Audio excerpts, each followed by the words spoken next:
All right, everybody, this week's car is something that has been eagerly anticipated for years. It's finally on the market, and it's finally here in my driveway, too. The Volkswagen ID Buzz, a product that Volkswagen teased us for seemingly ever. I remember driving this thing in a concept form at Pebble Beach maybe a decade ago. It's finally in production, finally actually readily available at dealerships, too. And let's just say, I have some thoughts, things that I love, things that I don't love. Let's start with the good stuff, which is the styling. This thing looks absolutely fantastic. And perhaps best of all, it's available in a range of really fun colors. I like the yellow combination myself, but this red and silver livery, this looks pretty good too. It's definitely got a great style coming and going, and this thing turns a lot of heads. I have gotten more thumbs up and smiles driving this van than any other van that I've driven in my career. It looks really good from any angle. It's fantastic. But this style does have some compromises. Let's hop inside and take a closer look. The main issue that I have with this thing is the proportions of it, which you can really see from behind the steering wheel here. I'm sitting here in the front seat, and if I reach my arm all the way out, I still can't get to the end of the dashboard. I can just touch half of the windscreen, not the bottom half, which shows you just how much car there is ahead of me here. It's a strange proportion. You know, the original Volkswagen vans, you were basically sitting over the front axle, which of course has some negative safety implications, but this seems a little bit extreme from a design standpoint. I think a lot of this comes down to the fact that this was built on an existing platform that wasn't necessarily optimized for van use. Yes, again, I know safety is important, and this definitely does create a more safe vehicle, but man, it seems like a huge amount of wasted space here.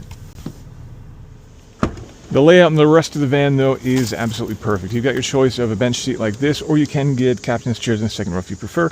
Of course, being an EV, we have a nice flat floor here with plenty of room. To get into the third row, flip this lever up, and then it's actually pretty easy to fold these up and to climb in here.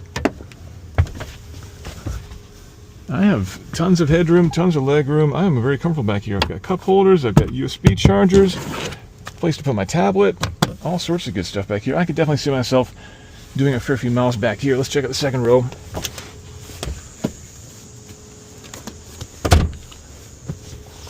And again, yeah, look at all that leg room. Man, that's where the driver's seat would be if I were driving the car. I got tons of room in here. So definitely, again, a comfortable place to do some road tripping. The problem is you're not going to be able to go very far on a charge. Maximum range on this thing is between 230 and 235 miles of range, somewhere around there, depending upon which configuration that you go with. And normally, I would say that's perfectly fine for your average EV, but for something like this, that again just seems really ideally suited for going on long trips, I wish it went a little bit further. Maximum charging speed of 200 kilowatts is good. Not class leading by any means, but certainly better than some of the competition. So you should be able to get an 80% charge in about a half an hour. So if where you're going has good access to level 3 chargers, that shouldn't be too much of a downer. In fact, it might be an opportunity to get off the highway and try out some local restaurants, that kind of thing. But again, I do wish it had a little bit more range. All right, let's talk about how this thing is to drive. Let's jump back up into the driver's seat here. And the ID Buzz, you know, it's a van. You wouldn't expect it to be particularly engaging, but with, I think, 282 horsepower from the rear-wheel drive version, or 235 horsepower if you go with the 4Motion dual-motor version, at that point, you've got a pretty quick van, something that could certainly scare your kids in the back seat if you're not careful. Handling's not great. It's not super exciting to drive. Obviously, this is a large, heavy vehicle. And the ride quality is good, not great, certainly not a luxury machine by any means, but it does a good job of soaking up the worst bumps. And again, it'll keep your kids happy and quiet in the backseat without complaining too much on a bumpy road. So it's reasonably good to drive, but there is one final negative that I want to talk about in this ID Buzz, and that's how much it costs.